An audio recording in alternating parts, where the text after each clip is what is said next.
Pone miedo.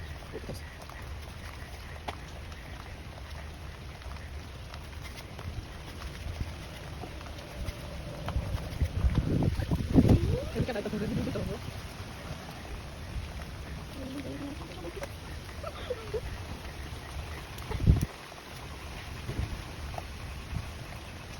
Pásale, a la derecha.